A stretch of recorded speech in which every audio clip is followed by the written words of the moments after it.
One thing that people have missed is just using AI as a conversation partner and as a product manager. You have other product managers at the company, but it's rare to be able to spend quality time with them, think together. We're all really busy and we're working on completely different things by definition.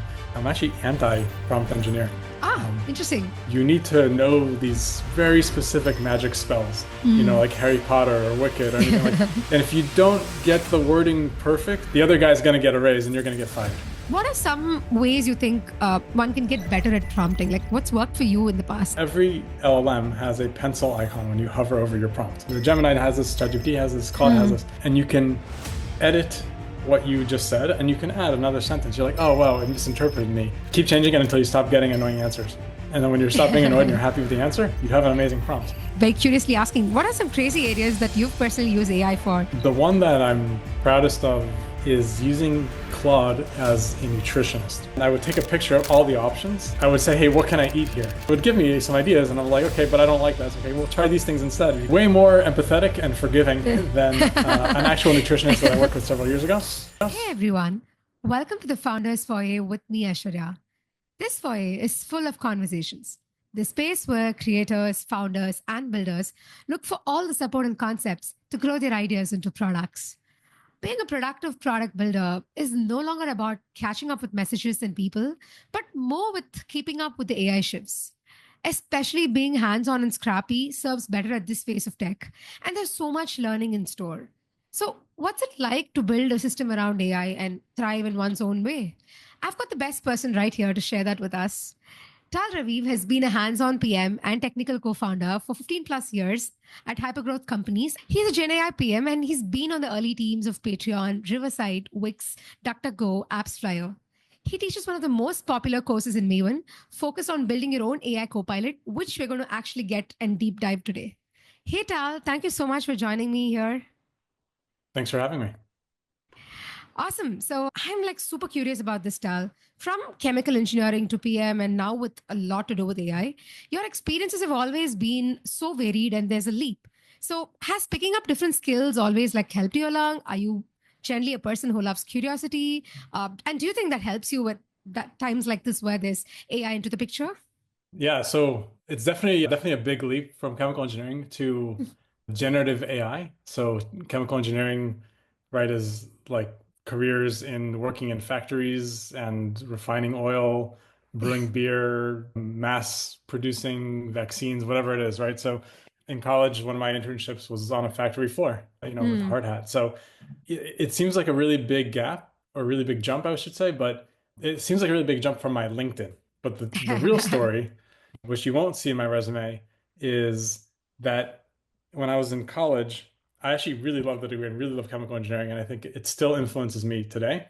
But then I just happened to have an idea, and this was when like Web 2.0 was like this hot thing in Ajax, and just before like mobile apps started to be a thing. And I was traveling and I had this like same idea that everybody has. This is like a classic like bad first idea as an entrepreneur for like connecting with SMS and like trading Facebook profile. It was like a terrible idea. But I got some funding for it. I got some friends together. We built it. It failed, but we had some like a small percent of users that were very, very, very engaged. Right. And then we like just kept following the trail. Eventually led us to build a SaaS startup for salespeople or high ticket items, relationship salespeople.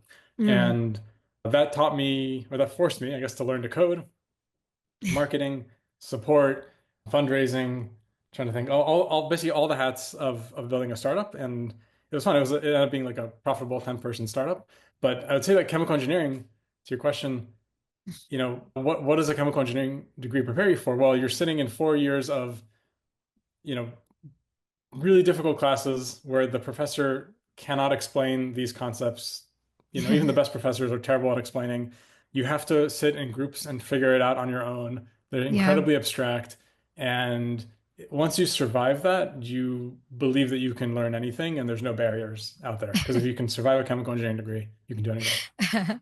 That's one great way to put it. It's like you develop lateral skills that you can actually like apply to other forms of career and life, right? So yeah, totally with you. And It sounds like you are more like a generalist even before generalist was too cool to be called. Because I think people talk about having varied interests or like trying hats at everything right now at this hour. But I guess it's like definitely like good in your case where you got to try it much early on and practice that and also like get better at your craft. Yeah, before it was called generalist, it was called, well, I'll say it this way. I had a mentor in university. He was the dean of engineering, Right? and he told me, he warned me, he's an amazing guy, and he warned me, don't become a dilettante. Ah, right.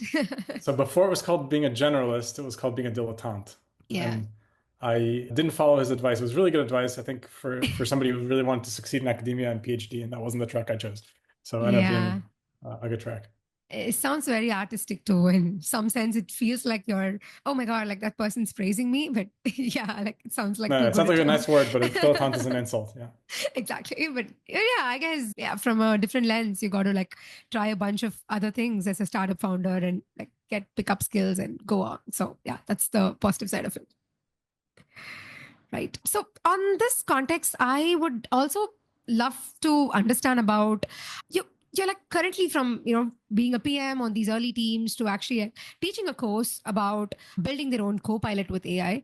I think AI is largely a part of what you've been doing in the recent times. So beyond just traditional way of looking at calendars or notification and building up tracker systems to look at productivity, what's it like to use AI for the productive systems? Like you've been teaching a lot of people about that. So could you share some practical ways to get started?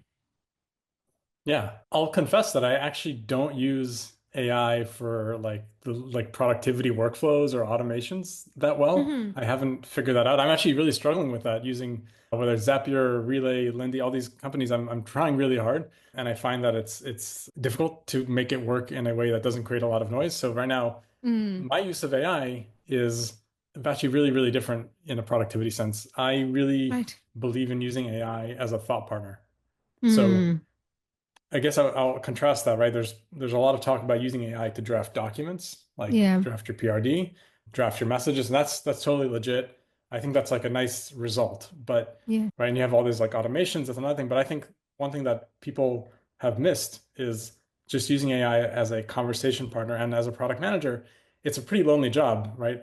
Like you Mm. have other product managers at the company, but it's rare to be able to spend quality time with them, think together. We're all really busy and we're working on completely different things by definition. And then you might imagine or remember what it's like to have a moment with another product manager, right? And like how amazing that is to have that conversation and suddenly compare notes. So obviously that doesn't scale because we're all really busy. So having a thought partner Mm. and AI being able to do that because it's on demand and it's there to help you for things like really big decisions, for Mm. planning a difficult conversation, for uploading a document and then reading through it together, like having a conversation about the document. I can go on and on. There's like tons of use. It could be like a difficult emotion that you need to process, right? And you need somebody to listen. But I really think on the day to day, it's about using AI for like inspiring ideas to help you think Mm. of things you might have missed, to remind you of feedback your manager gave you that you really need to improve on, but you keep forgetting, right? All these use cases are like right under our noses. Yeah, it sounds like more like co-creation, right? Like you said, have another partner with you. And that's something that we used to do, at least like pre-COVID. People talk about this whole office setup and you go sit down with your colleagues and do it. But now I guess you're right. Like I love this contrasting thing that you brought to because whenever we think of AI, it's always about like making it do some work, like getting it done on more of a, yeah, that's getting it done. I'm just going to wait. But I think in your case is more like, no, you kind of partner with it. You go on and you have conversation like how you would do with a human. Do you have anything that you can like pull up or show as an example of an everyday conversation? Ooh, Like how let's do you set it up? yeah. Let me pull up Quad 'cause that's what I use. Sure. Oh yeah, I use that And too. Yeah, it's definitely good. let me let's see this one. So I'll use this Copilot. I just created it with a big group that finished up in January. And so the biggest it's funny because it's AI innovation, but it's not a basic science or foundation innovation. Mm, It's this concept of projects that I think Claude was the yeah, first to have. Microsoft Copilot has it, Gemini has it, it's called Gems, and ChatGPT just recently added it. yeah. And it's a UX construct. You don't have to have projects for this to work. You can just use one thread, but it just makes life a lot easier. So Mm, what makes AI successful is giving it a lot of context. Now that's a lot of work, right? So if you can just have give it context once and then it keeps remembering that context moving forward, that makes mm, life a lot easier and makes us much more likely to build a habit. So that's why projects are so nice because you can upload something called project knowledge. mm. Um, and here I've uploaded how I would explain Riverside at a dinner party. What's the vision of the company? What's the high level strategy, right? I've Right. also uploaded the product process and feedback I got that I'm not working enough with design or sales and different stakeholders, all the Wow, places that I that's can, as a PM at Riverside, that I can research customers and get analytics, right? And it keeps mm, going on and different performance review, inside scoop on stakeholders, lessons learned from past retros, all these things that I had in documents. And I right. just put it in the project knowledge, right? And then there's more things here I'll explain in a second, but Mm, that's the start. And then I enhance it even more because I have a conversation with it. I say, hey, so mm, what important information are you missing at the company product level that you need to help me? Right? And just like ask me questions. So the best way to get context into AI is actually ask it what it's missing. And in this case, it said, well, first of all, I need to know what the pricing plan is. So I said, here's a screenshot of the pricing page. Let's see if I can go back. Okay, so then at the end of that, I could add that back right to the project right. knowledge. The And so it project. just gets smarter. Right. What I then do is I use this Copilot for my initiatives. I have a thread for each initiative. I can use it to consult. I can use it to brainstorm. There's a lot of use cases, then, the sky's the limit in terms of how you use it. And I Mm, want to contrast all of this with, you know, a lot of people using ChatGPT or any kind of LLM and just writing like a one sentence prompt in a blank yeah. thread with no context, right? And wondering like why it's not helping them. Yeah, no, you made a very valid point because we often like claim AI hallucinates and what we get is not what we want. But I guess it's also a lot about the context that you give it. And your example just kind of proved that give it all the information that you have and then ask for questions. I think it's also smart to make it ask you questions because that way you can always find what you've missed in the loop. Like what's the piece of information you've missed to add, and then you can let go and update it. I think that's like a smart way. And And I'm by the also way, I'd curious. add, I Yeah. would say to that, you don't have to have a project or a fancy copilot to do that. You should do that Hmm. anytime you use AI, right? If you're starting a new thread and you want to get the best out of it, you say, hey, just ask me some questions before we get started, and it will tell you what context it needs. Because say Hmm. you work with an expert, right? Physical therapist, whatever, right? Like you don't need to show up and tell the physical therapist everything they need to know. They can ask you questions and they Hmm. know what question they should ask. So the same thing with AI. It's pretty smart. Just give it, the ability to ask you questions. Yeah, that's true. And in this case, I like how the this sort of productive to a builder is more to do with being smart and trying to like really tailor AI to the way that you want instead of like just looking at like the automation side of things or always looking at one lens of productivity and then figuring out that that's not working for you. So yeah, this sounds more interesting and actually takes me to the line you said how feeding in the context and then asking questions is going to really help. But I guess that's also one of the things that a lot of people struggle with, which is like to prompt it in a good way. And we say that prompt engineering is what is going to drive a lot of our conversations with AI, right? And some people do it like you dictate to it, like use sort of a dictation tool. Sometimes you type, give it a lot of context. What are some ways you think one can get better at prompting? Like what's worked for you in the past? How did you get so good at, prompting like how you're doing today? Sure. The first thing I'll say is that I'm actually anti-prompt engineering. Ah, interesting. Okay. I'm not anti-prompting, but I'm anti the term prompt engineering. And the reason is that I think anybody who spent part of 2022 or 2023 on LinkedIn at all remembers the flood of people claiming to have the secrets of how to talk to, LLMs. And I think that left us all with this scar, this like scar that like, you know, to use AI properly, you need to know these very specific magic spells, Mm. like Harry Potter or Wicked or anything like. And if you don't get the wording perfect, then if the other guy's going to get a raise and you're going to get fired. Like that Mm. kind of like fear that like you have to know exactly how to talk to the LM.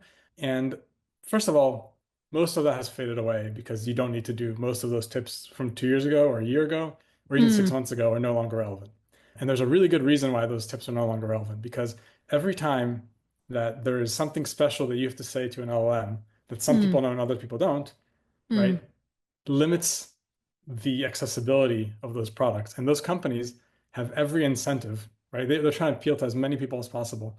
So every time that there's like a magic spell you need to say, their number one goal actually, because it's so widely accepted and so widely proven, like chain of thought, right? mm, Or ask it to clarify or judge its own result, or all these things. Every time that exists, they have every incentive to abstract that away and make sure that you mm. don't have to know that, so that like, you know, my mother, my grandma can use, ChatGPT and not have read all the LinkedIn posts with the magic spells. So that's like, first of all, like, I hope that Mm, saying that and hearing that just like makes people feel a lot more free to use for AI sure. and not to worry about saying the perfect wording. Yeah. That's like number one. Yeah. So if I could summarize what I think should replace prompt engineering, Mm, it's you ask the AI for what you want in natural language, the mm, way you would text a friend mm, and or Slack to a coworker. And then when it responds with something that is maybe 40% of what you wanted, it's not good. It's not what you expected. mm, You then go back. There's always, every LLM has a pencil icon when you hover over your prompt. The Gemini has this, ChatGPT has this, Claude has mm. this, and you can edit what you just said, and you can add another sentence. You're like, oh wow, it misinterpreted me. It's, adding timestamps to everything.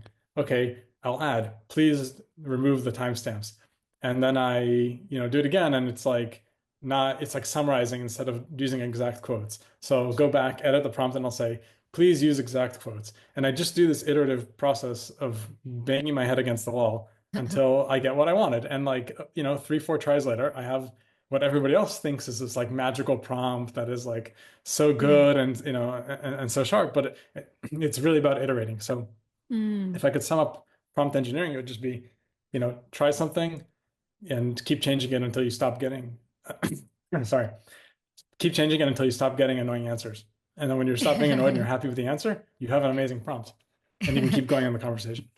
Yeah, that's true. I mean, it reminds me like riding a bicycle, like fall 10 times, just figure out what's the best way to keep the balance and whoa, like yeah, that's the best way to ride. And suddenly like you become the best rider. But yeah, I guess it's a lot. And to me, this also sounds more like as you keep doing this, I guess every person's context of the chat is going to be different. So obviously the LLM gets super specific and super trained to be acting as like your LLM where there's like more specificity. And especially with the projects example you showed me, it seems to me like I can have different projects, like one for my product thinking, one for my life decisions, one for some hobby project, and sort of have different conversations at the same time with different projects. And it could kind of like lead me to, yeah, like very different ideas, right? Like, is that something that you do as well?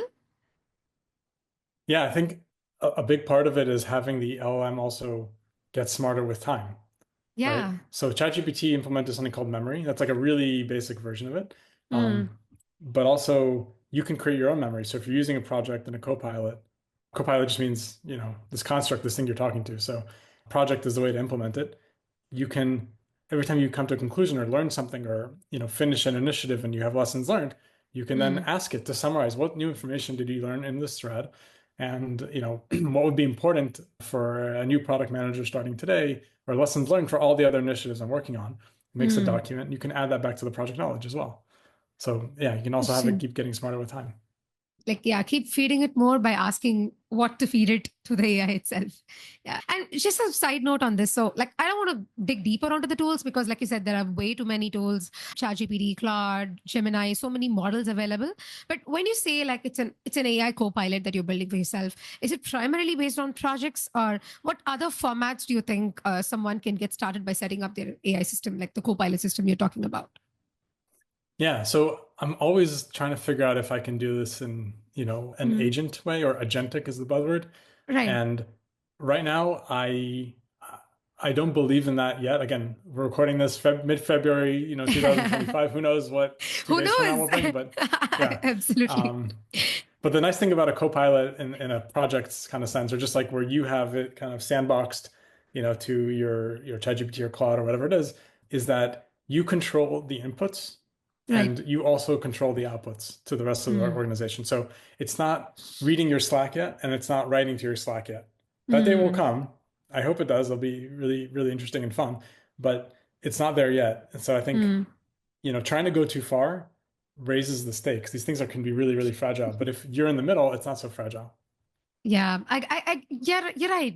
I guess we're in the middle path right now where we're neither here nor there. We're just about to break this boundary between, I mean, for what's good, I guess Devin is already doing that with code where it directly writes to your Slack. You can like ping it on Slack and give it context and it's able to like give you a piece of code. So I guess very similar to that, we're soon going to be able to see operators getting into your Slack messages or like getting through to your Google Docs. At least now it requires you to paste it, but I guess like getting through these operators into the place of writing or place of thinking is not too far. Yeah, definitely not far away. Yeah. Yeah, But I think yeah, the good way to think about it is, you have like Mobileye for self-driving yeah. cars, and then you have like the Tesla self-driving Mm, mode, and then you have mm, Waymo. And each of those mm. is like somewhere else on the spectrum. So like Mobileye beeps, but it doesn't control your steering wheel, but it'll beep if you're about to hit a tree, Yeah. right? Tesla works on 90% of the time, but 10%, because of that 10%, it needs you to be there, Mm, like looking at the road, and it will, stop the self-driving if you're not paying attention. And Waymo is fully autonomous. The problem with Waymo is that it only works in very, very specific cities, and it's very hard to roll out to additional cities, and it's very fragile, right?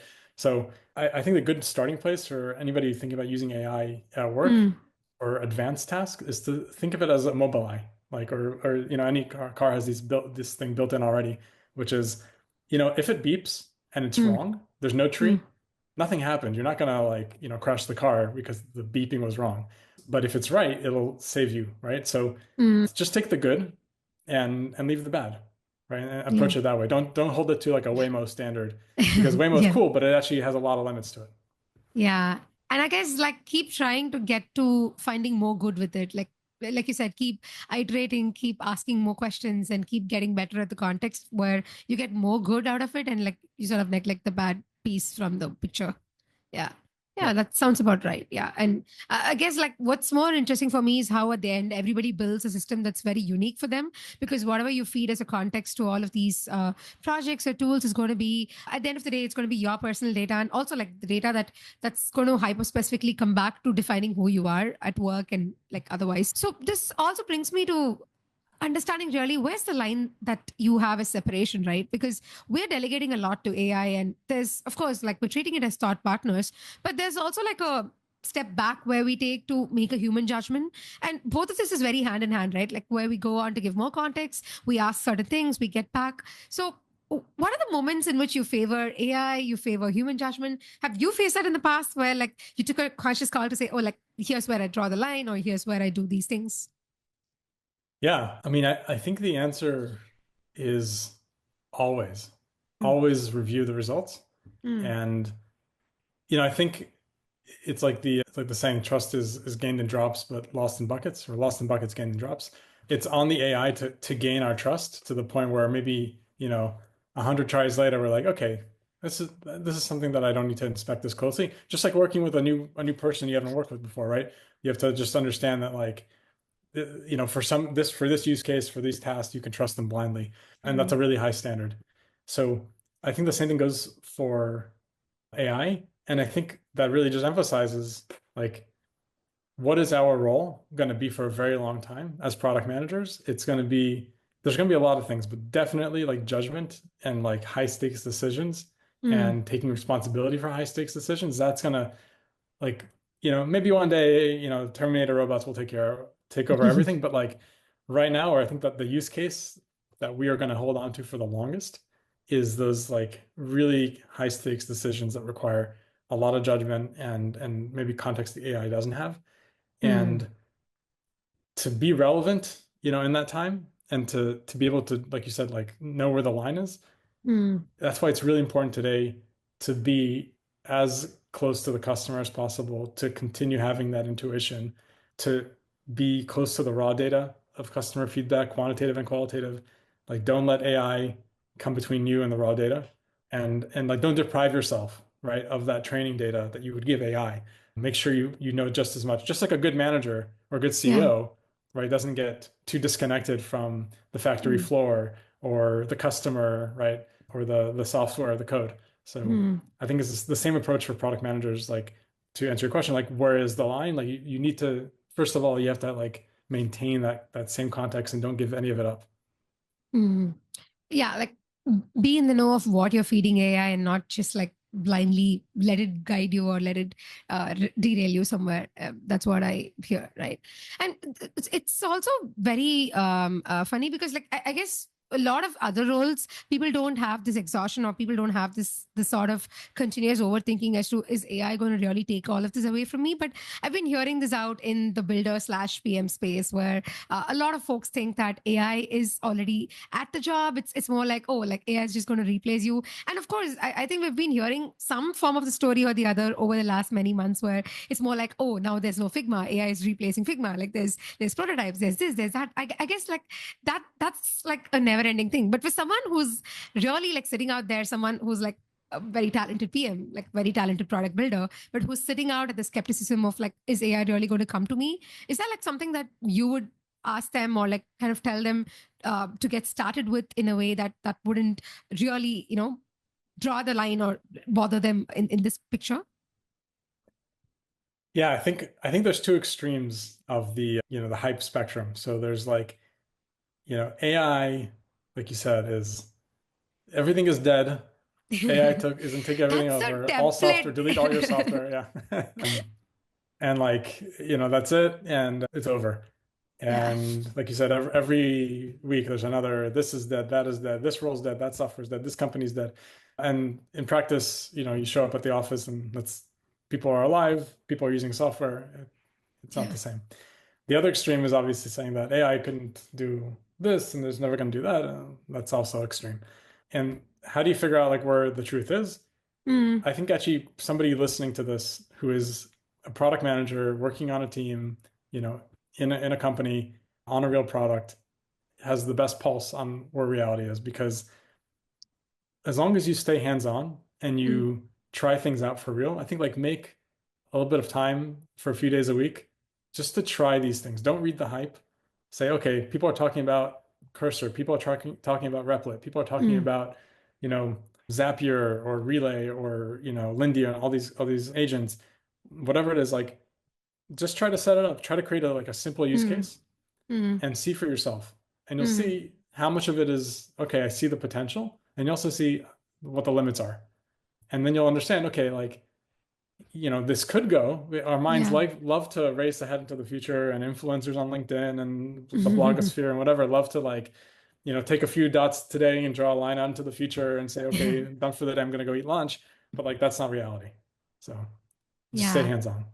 Right. Yeah, that's a good tip. And in fact, I want to touch upon the recent blog that you wrote, which I resonated so much. And I keep telling folks as well that when you try some of these apps, and I'm someone who's very hands on trying a bunch of these AI coding agents and seeing where it goes. I guess a lot of people who talk about it online paint the picture that the idea to app is like the smooth journey, right? And nobody talks about the amount of debugging that happens and the amount of time that you spend going into the rabbit holes, like really trying to understand with your agent what's happening, like why is this not working. So on that context, like I think I liked yours because it kind of painted a real picture in terms of saying like, yeah, it gets you to a certain direction, but there's also like, you should be willing to put in those many hours in getting better with debugging and sitting down with it and getting to the basics, which I think a lot of people don't do, at least the ones we're talking about who say this is dead and this is going to the other extreme. There's always this picture that people paint with AI, which is like, it is empowering, it is great, but there's also like the time that you should be willing to put in and the effort that you should be sitting and fine tuning it for it to work better. Yeah, I think with Replit, Lovable, Bolt, the one fallacy people made, which is I think it's innocent, I think it's understandable, is they took I think something that's very true. These tools are great for prototyping, and they replaced it with these tools are great for building web apps, production web, right? And that's a natural leap because it's code and it's fancy, and that's what we want to hear also, right? That's the exciting future. So it's not there yet for web apps. I mean, the only close friend I have who successfully built a functioning web app for his startup end to end using, I think he did it with Lovable. It Mm. took him like a very full-time week where he didn't do anything else. And he literally sat and he babysat it and Yeah. he's an engineer by training, and and he's still not confident in it. He's using it for demos and to like, get initial customer, but he's really worried about it. So, a year from now, that'll be a different situation. Yeah, Um, yeah, and I yeah. don't want to call them out. It's still amazing for expressing an idea. I saw a PM do an amazing use case where he had a very difficult challenge where he had to take an existing backend that was also Hmm. already very complicated and been around for a long time and Hmm. create a UI for it. Oh, Right. So it wasn't like nice. he was writing a PRD and creating a UI. He was actually starting from reality, and what he could do with Lovable, he used Lovable for this. He uploaded the schema into Interesting. Lovable and asked it to create a UI. That's amazing, right? That couldn't have been done Yeah. before. And that would have taken hours of, Great at very error visualizing. prone. Yeah. So that's a really great use case. Those use cases exist, and it's super impressive. Yeah. So again, it's all about being hands-on and seeing like, okay, where does it work? Where does it not work? Yeah, yeah, 100%. And like one thing that I would add on to it is, as someone who's also been trying to build web apps with these tools, like there are certain degrees of what you call as apps and how complex these apps get. Because what is usually happening with calling it as idea to app is there could be like apps that are very single purpose and that are just like so easy and could just not have so much of data connectivity or a backend kind of an interface that is needed, versus like there are apps that need like a complicated DB setup and you need to like go and really plug this into different tools and then sit down with it and tailor it. So I guess like there are various degrees of apps that you can build when it comes to using these tools. And what people, when they generally post about it, is they make like randomization of, oh, like you can get everything into the final stage. But I guess it really depends on what you want to be building and what's your idea really like. As long as it's something that's like single purpose and so easy in terms of like visualizing and less dependency on data and more to do with like just like a front end setup. I guess it's like super easy to build this up and call it still end to end web app because you're using it, and it's like less dependency on data, but there's more intricacies, is like more data heaviness. Then I guess like it's tailoring and stitching together a bunch of tools and not like really relying on just one tool. And again, like not going by the hypotheses that, oh yeah, this just takes like a couple of hours. Yeah, exactly. And it might in the future, but today, Yeah. right? And Yeah. also I think by being hands-on, you can really get a sense for like, well, what's holding this back right now? Is it something that's clearly just another feature release away? Hmm. Or is it like something pretty fundamental, Hmm. it's going to take a long time to figure out? That's Right. another reason to be very hands-on. As a PM, you'll really get a sense for, why is this breaking? So today I was trying to build an agent and it didn't work for a reason that wasn't the agent software's fault. It was, something that was like pretty fundamental to LLMs was the reason. I was like, Hmm. okay, that'll get solved one day, but that's a little bit of a bigger problem than, like fixing a bug. Yeah. Yeah. You get like a better picture into what's happening around. And like, I guess each of it is like feeding into a different learning. So I guess like, yeah, got to be like thankful for going through these experiences for sure.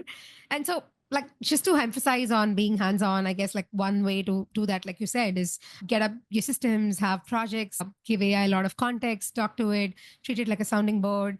The other thing is to try a bunch of these tools, like really get dirty with trying out different prototypes or trying out different ways to visualize ideas. Is there anything else that you would say as being hands-on would help, like apart from these two? I think it's really important to try to use AI outside of work. Hmm. And the reason I say that is the best way to use AI at work isn't like a specific technique or a tool. It's just like building the habit of thinking first, wait, could AI help with this first? Right? Could I free up other people's time or Hmm. like enhance my own thinking? And the best way to build that habit is to practice it as much as possible. And, much Hmm. of our lives is not at work. So try to find all sorts of use cases where, you don't need to build a co-pilot or an agent or anything for outside of work. You can just have, could I can just have a thread, for some people, some PMs that I worked with, they ended up building co-pilots at work, but they also ended up creating these threads for raising their children. So, they have like small toddlers throwing tantrums and they want to handle it correctly. It's very hard to do that in the moment. So they end up, they actually created this like code system that emerged where they kind of the beginning of the thread kind of describes the situation and the children and the challenges. And Right. then they told me that what they do, they got to a point with the AI, and it's just one thread. This is not a fancy tool. They just type in screaming, and the AI just gives them like advice what to do. And he said it's a little funny when you have a daughter screaming at you, and then the dad is on their phone, but it's kind of like gives you like an emergency cheat sheet. All sorts of things like that you don't have to like design them. You just have a conversation and see where it goes. Mm. Yeah, that to a natural language, like you said before. Just go talk to it and explain what you're going through. Yeah, my God, like it's like an alarm, like screaming, shouting, Yeah, crying, and that's then it's like a like, cheat sheet. Yeah. And I would say, by the interesting. way, that the best people, the people I've seen who I admire the most Mm, working with AI and have like pushed it the furthest is their prompts. The technique is really simple, really short, natural language. It's like a mm, conversation, but it's like a lot of really short sentences that look like a WhatsApp thread between two friends. And that's how they work with it. They don't think too much. They kind of stay in yeah. motion. They keep it simple and natural language. Yeah. Like a couple of months ago, I used to tell friends that working with AI is like really taking us back to the high school days where we just have to get better at describing what we want. Like those times that we were like really good at writing essays or really good at spinning up actual national language stuff, which we've lost over time. And now we sound so serious. There's like all broad language terms we use. And especially being PMs and writing like PRDs is always like serious language and just getting through to a very different style. But I guess it's like a lot to go back to the high schooler times to really give it in a natural language prompt. You're right. Yeah. So this brings me to asking what are some crazy areas that you've personally used AI for, and you also like coach so Hmm. many folks on your course, right? Are there like funny examples that you've come across, something that's like so different and people have not tried, like something that you would love to share? The one that I'm proudest of, and I stumbled into this, is using Claude as a nutritionist. And Mm, I'll tell you what I did. Basically, I was like, okay, I explained this is what I need. This is my goal. This is my challenge. And I'm traveling for the next few weeks. I'm not going to be eating regularly. I don't have my routine. I don't have my grocery store. And I'm going to need your help in guiding me. And so what I mm, ended up doing was I'd be at an airport and airport food, the food in the terminal was like McDonald's or some like bar or a grab and go fridge with like hard boiled eggs, and like beer. mm, So I would go and I would take a picture of all the options in a mm. refrigerator, like one of those like quick stops, and I would say, "Hey, what can I eat here? Like, just tell me what you know all this stuff about me. What should I?" And it would give me some ideas, and I'm like, "Okay, but I don't like that." It's like, "Okay, well, try these things instead. If you can combine, this and that together, that'll like." And it was actually really friendly and reassuring as well. It wasn't just logical. It was like, like don't worry about getting it perfect. It was all these things that like I would say were way more empathetic and forgiving than an actual nutritionist that I worked with several years ago. But I would say I was lucky to work with that human nutritionist because it's kind of like cheating because I knew what that initial intake conversation was. I know what, they asked me, I know what was important, and I was able to start that conversation with Claude and say, Mm, well, here's the dry details, but here's like what I like to eat, and here's my routine, here are my goals, like all mm. these things that I wouldn't have known had I not worked with a real nutritionist. So the cool part though was like in a hotel breakfast, I can like take pictures of the options and it would tell me like, don't touch that, go for that. It was great. Nice. This is super nice because I guess like you're mimicking what generally happened to you in like real life and trying to the fact that you became aware of that is helping you feed context into AI. And like, I love the fact when you say like you know everything about me. It's like yeah, because that's a language that most people would probably like not use, but it's like trying to really tell AI that yeah, you already have all of this levels of knowledge about who I am and what I do and then going about to prompt it. Cool. So on this thing, let's say you get very comfortable with AI and you go about building these stuff. There's also a time that I'm thinking where folks start building out to solve something for their personal itch. So what do you think as someone who's been in this SaaS space and like all the software and most of these building tool space, folks are now customizing their own tools. So what's your take on it? Like where are we heading towards? Do you think there's going to be a phase where it's like we're going to build our own kitchens where we're going to like keep cooking up our own software? What's something that you've been seeing around in this space? Yeah, I mean, I think that would be a cool future, but I think that you know, what I'm seeing right now, again, from being hands-on, Mm, what a lot of product managers really need is it's not more capabilities. Again, product managers, founders, they're all extremely, extremely busy. mm, And so they have not a lot of time to like build to use tools, less time to create tools, and even less time to deal with the uncertainty Mm. of de-risking, is there something here and can it help me? Right? So there's a few layers here. And so I think all of that is possible, but I think people are forgetting that there's a lot of value in somebody else having abstracted away saying, hey, I tried this for this use case. It works. It works for all these other people.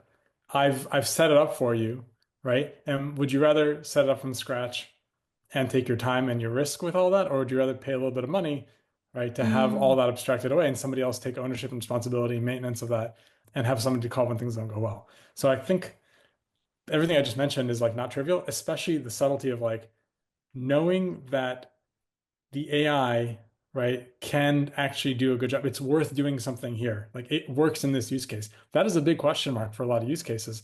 And a lot of people don't have the time or the energy, right, to figure Mm. that out. They'd rather somebody else figure that out and tell them. Right. Like how you were mentioning a couple of minutes ago is, oh, you tried setting up an agent and you know where it's not currently working and where it fails. I guess it's also like how in a couple of years ago, Notion templates used to be a big thing. Folks used to buy other people's templates, customize it. I guess it's like also eventually we would have marketplaces selling AI workflows, or like people just go on to publish their workflows, and then you take one of those workflows, see if it's fitting your particular case, and maybe like fine tune on top of it. Like maybe that could be like a version. Yeah, definitely. For sure. Yeah. Yeah.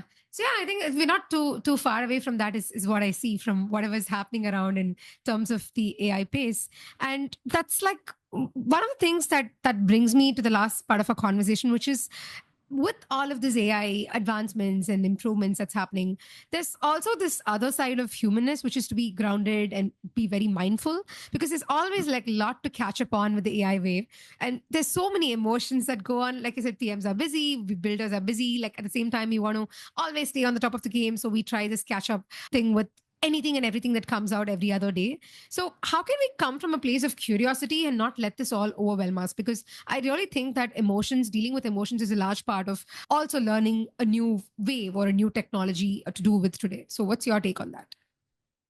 I think the biggest piece of advice I could give is don't put such a premium on being an early adopter. Mm. It's not that valuable. So when I was, in middle school and then high school, two of my, in quotes, angel investments at the time that I made were buying a Sega Game Gear with like the budget that I had, and a few years later buying an MP3 CD player. Both of those seemed brilliant at the time and like definitely where the world is going. And both of them, went out of business and stopped being manufactured. And what that taught me was that I have no idea, what the future holds. As logical as I might be, and as logical as it still is in hindsight, even with Mm. hindsight, those are great ideas for technologies. You never know what's going to happen 5 minutes later. And a really good measure is the test of time. Mm. And so I do this with news as well, right? With consuming news, any kind of information, like if I'm willing to wait a little bit longer to get the information, but have a lot less noise. Another way of saying is the phrase, the early bird gets the worm, but the second mouse gets the cheese. So yes, people who, are early adopters, there is opportunity in that, and but there's also a lot of risk. It's high risk, high reward. So if you're a founder, yeah, then jump on things as fast as possible, right? You have more to gain than you have to lose. But if you're a product manager and you have your domain that you are really focused on, and then you're thinking about everything else and trying to all the other news coming in on newsletters and Twitter and so on, then don't worry so much, because if a new technology or a new product is hot today, this week, right? If it's actually useful, if it's still gonna be around a year from now, it's still gonna be around 2 weeks from now. And it's still gonna be Mm. around 2 months from now. And by the way, if you adopt it 2 months later, or even a year later or 2 years later, like it'll have a lot fewer bugs, you know, it'll be much smoother. You'll know exactly what to try because the other ones will have gone out of business. And yeah, I really believe that the test of time is like really underrated and really hard to resist the immediacy. And Mm. that's why we get overwhelmed with all these new tools. Yeah, I'm pretty sure that that would have calmed down a lot of people who are hearing this, because that's one thing that folks usually, whenever there's like a new announcement or when there's like something to catch up on, it used to be a time where it started off with, oh my God, like let me go check this. But at the pace at which things are happening, it's always every second person that I talk to in the product space and who's a founder, who's a builder, is always like paranoid about this, like a lot to explore, there's like a lot to spend time on. But I guess I completely get your point and see where you're coming from, is also to give it the time and give it that space and steadiness for it to settle down, and also like then use it from a more informed and more stabilized point of view. Yeah. And I mean, another way of visualizing this is imagine, you know, the iPhone and the App Store was launched in 2007 and 2008, Mm. respectively, I believe. And if you were to start, graduate high school or college and start a mobile app company in 2017, in hindsight, was that late to the game? No. Lots of Mm. valuable mobile first companies were started, right, in the last eight Yeah. years. So if, the internet was invented or became the World Wide Web became more widespread in the mid 90s, and then you started a web company in the mid 2000s, were you late to the game? No. Like that's when Airbnb, right, got started and Uber would be started, 5 years later. Yeah. So it's just like some perspective that there's going to be a lot of opportunities. And sometimes the people who are doing the early adopting and the pioneering stuff today are creating more opportunities. And I mean, it's definitely still great to jump on new technologies and to take the risk and to drive things forward, but just make that a conscious decision. That's my full-time Mm. job. And I'm focused on taking a risk here on this frontier. That doesn't mean Mm. I have to fight battles on all the frontiers, right? And be an early adopter of everything, because that's overwhelming. Yeah. Fair enough. Yeah. With you there. Cool. Tal, one of the last questions to you is, as a Gen AI PM, apart from what we've been discussing about these tools and trends and how to keep up with the natural language prompting, is there like concrete couple of next steps that you would like to leave the audience with, something that they can go try it out, something that they can get started right away today? Say, like, you want to leave them out with some thoughts? Yeah, I think one thing I've been playing around recently that I'd love to share is when I use AI to help me write or Mm. to help me read. I guess in both cases, something I do a lot is I make sure to ask it for exact quotes. So if I'm Mm. using it to read like a scientific paper that's really hard for me to parse, I don't let it summarize for me. I still want it to back up everything it's saying with like exact quotations. That's something that's a practice that's really helped me. It doesn't actually matter how you ask for it, right? Just Mm. the fact that the habit to ask for that. Or when I write, I'll like, Mm. dictate or type something very messy in a big note on my iPhone, and then I'll put it into Claude or ChatGPT, and I'll ask it to work with that. But I'll say, hey, please use my original wording, or please use Ah, exact whatever it smart. is. And it actually comes out very natural and very authentic. So it's still my words, but it's organized them nicely, right? So that's something that's really been valuable to me recently. Very nice. I like how a lot of this is still coming back to keeping it very raw, because the other side of the theory always been summarizing, or trying to make a shortened, succinct version of this, and then go about in a very, I guess, like using AI and then like trying to not use it over your natural language. But I think, yeah, like all of this, it sounds to me like it's coming back to keeping it very raw and keeping it as real as possible for your data. Definitely. That's it. Awesome. Thank you, Tal. It was amazing. I loved all the examples that you shared. It was very practical. Thank you for showing us one of your project systems on Claude. I'm sure that for most of the builders and PMs listening to this, they would agree first with a lot of things because it's resonating with them. And it's also very, I would say, like very stimulating, because they can go start trying this out right away, and at least change the whole connotation to what productivity could look like, which has always been very different from what we've been taught, to actually getting smart and using AI to one's own will. So, yeah, thank you so much, and really appreciate you sharing this. Thank you. Thanks for having me.